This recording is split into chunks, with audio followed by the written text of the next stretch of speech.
What does the world look like without Superman? Dan Jurgens and other writers kind of tell us, but not enough. I discuss this and more on today's episode.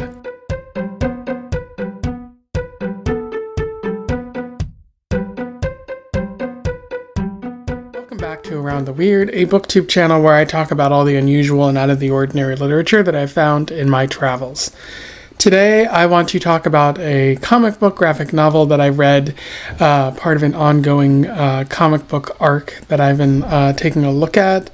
One that is about superheroes and death. I am referring to Superman, Funeral for a Friend, by Dan Jurgens, among many other writers. And this was published in 1993 throughout that year. For those who don't know, I've talked about Dan Jurgens on this channel before. Referred to the previous video about the Doomsday story for more details, but Dan Jurgens was a comic book writer and continues to write comic books for both Marvel and DC. He was largely responsible for the Doomsday, Death of Superman, Death and Return of Superman arc, and he's had a hand in other stories as well. So pretty interesting writer. I certainly enjoyed the Doomsday story, although maybe not as much this one, so there might be some limitations to his storytelling ability that I found, but for the most part seems to be a pretty good writer. And we'll talk more about why in the analysis section. But without further ado, let's talk about Funeral for a Friend. I will do a summary, a little bit of analysis, and we will move on from there. So Funeral for a Friend picks up exactly where Doomsday left off. Superman is dead. Lois and a bunch of other heroes are reacting to this death, trying to bring him back to life, but he seems to be dead for good, or as dead as you can get in comic books. A bunch of heroes and Metropolis at large reacts to his death. Everyone is super sad, and a lot of villains even take a pause because they didn't think that Superman was capable of dying. There's a point where people try to claim bodies, corporations and the government, claiming both Doomsday and Superman, but Lois refuses to allow that to happen for fear of what could happen as a result. We see that Blue Beetle is in a coma, and the Justice League is sad about that. They don't really explain, what happens to Blue Beetle in this particular volume here, which I think is unfortunate because, you could do a lot more with that, in terms of sort of grappling with the after effects of Superman's death. The rest of the Justice League wear a bunch of armbands to honor Superman. They hold a funeral ceremony, but only the VIPs seem to be invited. And that doesn't include Jonathan or Martha Kent, and they are forced to watch their son's funeral on TV, which is not ideal there. And a bunch of fighting breaks out at the funeral as well, because people are just full of emotions at this point. And Martha and Jonathan Kent hold their own funeral for Clark, and try to honor him that way. They also go to Metropolis in order to visit Lois. She doesn't seem to be doing well, going through a whole bunch of grief and depression and mourning because Superman, Clark, was her fiance, and now she's lost both Superman and Clark, and she can't really tell anyone because she doesn't want to reveal who Clark really was. The Justice League answers some letters from people who reached out to Superman for help, and they seem to do some good there in a way that he wanted to do Metropolis some good in the world at large. The Cadmus organization steals Superman's body, which is pretty evil, and they do experiments on it that we don't really find out what they're trying to do. Lex goes looking for the body, specifically Lex Luthor II, who is actually the Lex Luthor, a clone of Lex Luthor, when Lex had cancer. So Lex faked his death and then put his brain in the mind of this clone, and then he's been pretending to be the son of Lex Luthor after the original died. And he's still every bit as evil, but he's pretending to be good, and so he's looking for Superman's body, mainly because he thinks that Superman faked his death, and he doesn't want Superman to find out his secret. A group of sort of linear men, people who are outside of time, examine the circumstances of Superman's death, and one person, Wave Rider, attempts to reverse time, but when he goes through it, he realizes that Superman's death is necessary, and they let those events unfold again. It's a pretty interesting kind of diversion there. And then we see that Jonathan Kent has a heart attack and is rushed to the hospital. Lois even goes to the hospital to be with Martha. Superman's body is found by Lex and returned with the help of Lois as well. And when Lex asks for like a minute to be alone with Superman's body and pray, he in fact just gloats. He's like, "I'm happy that you're dead and I finally won and nothing can stop me now." We also see that Lex is stepping in a hero role, although doing evil things on the side, and he's working with Supergirl, who he has a bit of a relationship. It should also be noted that Supergirl died a couple years previously in the Crisis arc, and this version of Supergirl comes from an alternate reality, and is actually a shape-shifting alien named Matrix, which Lex is in a relationship with. It's very weird, but Lex is working with Supergirl and is using it as a means to further his own goals and whatnot, which Supergirl isn't wise about. And then we also see that as Jonathan is sort of in the hospital, in his mind, he's with Superman in the afterlife, trying to prevent Superman from joining the afterlife. Some demons and angels try to stop him or something like that, but he persuades Superman to just not go into the afterlife or something like that. And Jonathan wakes up and tries to tell everyone that Superman is still alive, but no one believes him. And when Lois gets back to Metropolis, she hears all these rumors about Superman coming back from the dead, and she also looks inside Superman's tomb and finds it empty, and that's what people believe, that Superman is back now, and that's where the story ends there. In terms of analysis, there's a fair bit to talk about with Funeral for a Friend. I don't think it's that good. It's not as good as Doomsday, and I think it might really sink the entire arc for me for a number of reasons, which I'll get to in a few moments. But it does do some interesting things. I like how Jurgens is talking about loss here. The DC world is reacting to the loss of a beloved hero, and not just a beloved hero, but the center point of the DC universe, it feels like. Like, Superman is the hero of Earth. He's the hero of the galaxy, essentially, fighting for good, fighting off aliens, saving people, essentially a force for good, and one of the strongest heroes that this universe really has. But everyone is sort of reacting to this loss. The Kents lost their son. They're dealing with a lot of pain, so bad that it results in Jonathan Kent having a heart attack. It's just overbearing for him, and nobody should have to bury their child, especially a child that they thought might be immortal, because they didn't really know anything about Kryptonian biology or anything like that. And then Lois is unhappy because she lost her fiance, and she's feeling with extreme grief, which she can't really tell anyone about apart from Jonathan and Martha, because if she reveals that Clark was Superman, there's going to be a lot of attention paid towards his family and Lois as well. And so, everyone thinks she's unhappy about Superman dying, but they also they have hope that Clark might be found in the rubble that was left in the wake of Doomsday's fight with Superman. But Clark isn't going to be found, and Lois knows that, and she has to keep up this charade in order to keep those identities apart. So a lot of work on her part there. And then the Justice League is struggling to find a path forward. They feel that the Doomsday fight made them look weak, and now Superman isn't around, so how are they going to go on?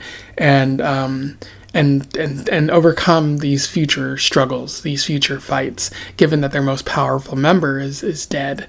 And also, Blue Beetle is in a coma, so how are they going to deal with that? How is Blue Beetle going to recover? Those are a lot of interesting questions, none of which get answered in this particular volume. I don't know if they get answered in Justice League comics and in other editions, but I think it would have been really interesting to include here. And I feel that's like an unfortunate drawback. It's just sort of a topic that's brought up and then, rushed away from. So, not very good storytelling, I would say, if you're trying to combine, different elements of the story together there. But I can understand why they might not have included it. This is already pretty long as it is, and if they made it any longer, it would it just might become like overbearing or something like that. So I do think Jurgens and others do a good job of sort of highlighting this grief. Somewhat good job. Like, you definitely see how sad everyone is, and the struggle of trying to overcome that grief that Lois isn't quite able to do, and especially in the wake of this huge event. It's no small event. Doomsday was a huge force, and the after effects are felt by many people. Metropolis is struggling to overcome this grief. The common people are affected. The superheroes are affected. Everyone is changed, and you want that to happen in these types of stories.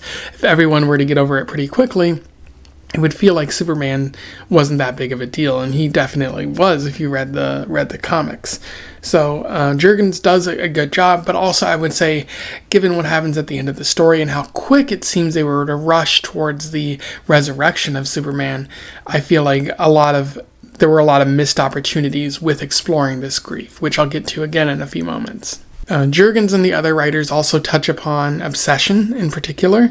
Lex Luthor continues his obsession with Superman because he's very obsessed with Superman. That's a central part of his character, and you could explore any number of reasons for why Superman or Lex Luthor might be obsessed, but that obsession is there, and I think a lot of it has to do with the fact that Lex believes himself to be super intelligent, but here's Superman, a meathead jock or something like that, who is stopping him and putting obstacles in his way. And that essentially Superman becomes his sole focus, even in death. Like, even after Superman dies, Clark can't stop thinking about Superman and trying to best him and consider himself better. You especially see that when he stands in Superman's tomb and is like, "Ha, I win, you're stupid, you're dead, now nothing can stop me." Like, he feels the need to gloat even after Superman is dead, rather than just taking his victory and moving on, risking potentially getting caught if it's the case that Superman is actually dead, or isn't actually dead, as he paranoidally suspects. Paranoidally is not really a word, but I'm using it here. So there's a lot going on in Lex's mind. Allow me to read you an interesting quote from this. "For years, Superman had been Luthor's obsession, the one man in Metropolis who was more powerful than he. With his ring of kryptonite, Luthor reveled in the Man of Steel's inability to bring him down. It was a game to be savored, a game that is over. No amount of stand-ins and workouts can erase the memory of the man who stole his hand."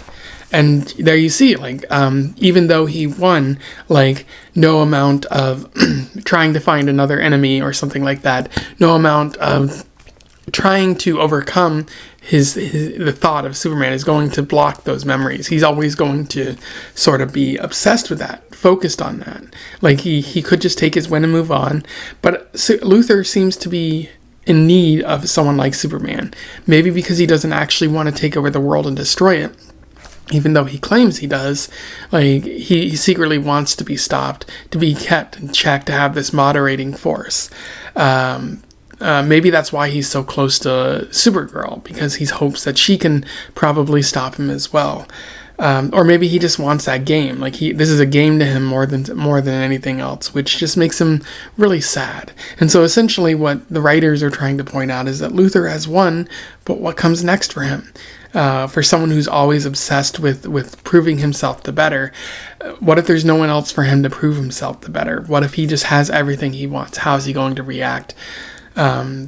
I think that's a very fascinating sort of exploration. If Superman had remained dead even longer, you might get an interesting answer, an interesting nuance to Lex's character. But in their rush to bring Superman back, you don't get an opportunity to really explore that. So I do feel like that's kind of a definite missed opportunity here. You also see religious overtones in the story.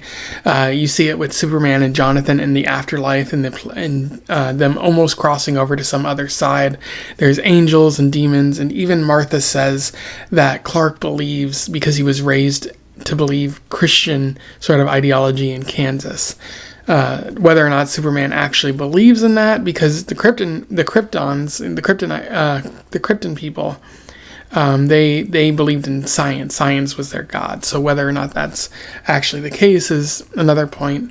And then you also see religious overtones with how people view Superman after his death, but also Superman rises from the grave, like Jesus did. So there's biblical references there, which I think are interesting, but they're not fully explored as well as they could be. Like, does this world consider Superman to be a religious figure, to be someone on par with Jesus or something like that?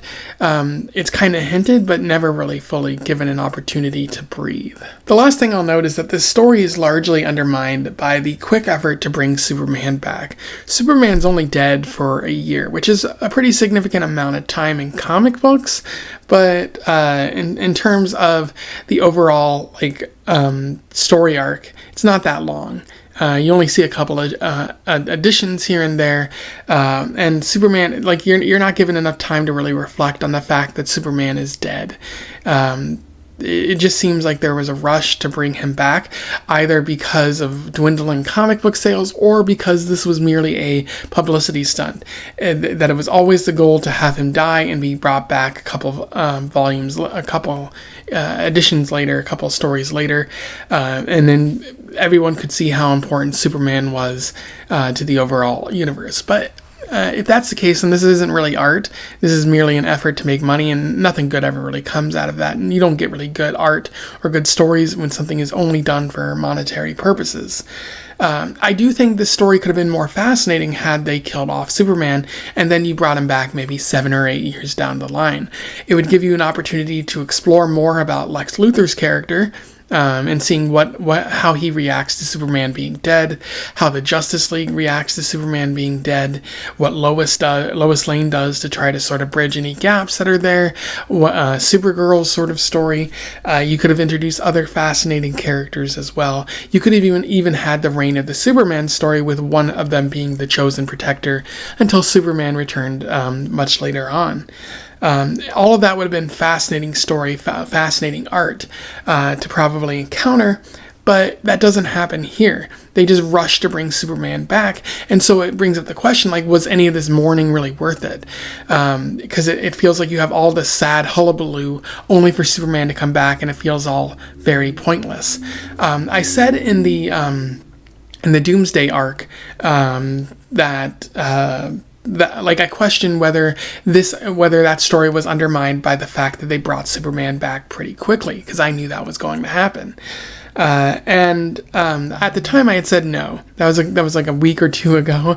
When I think about it, I thought, the story is still pretty rad, and I do think the story is still pretty good.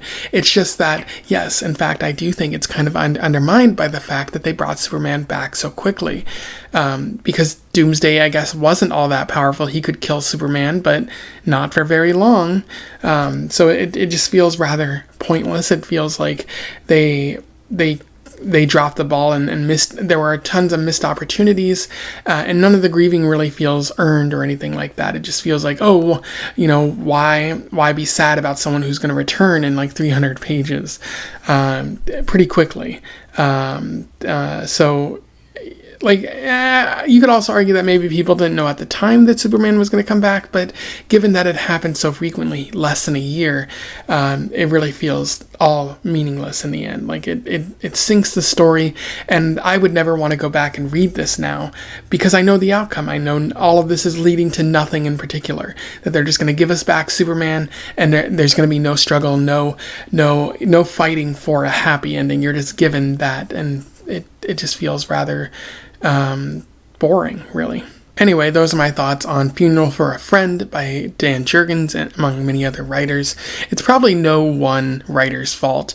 It's probably DC's corporate fault, like trying to find a way to sort of celebrate Superman without really doing anything significant to the universe. And I know there could have been a risk in sort of keeping Superman dead even longer, but I feel like it would have been a good risk to kind of take, to sort of explore the Superman character, and explore the people of Metropolis, and explore more in the world of DC in the wake of Superman's death, and they just kind of dropped the ball there.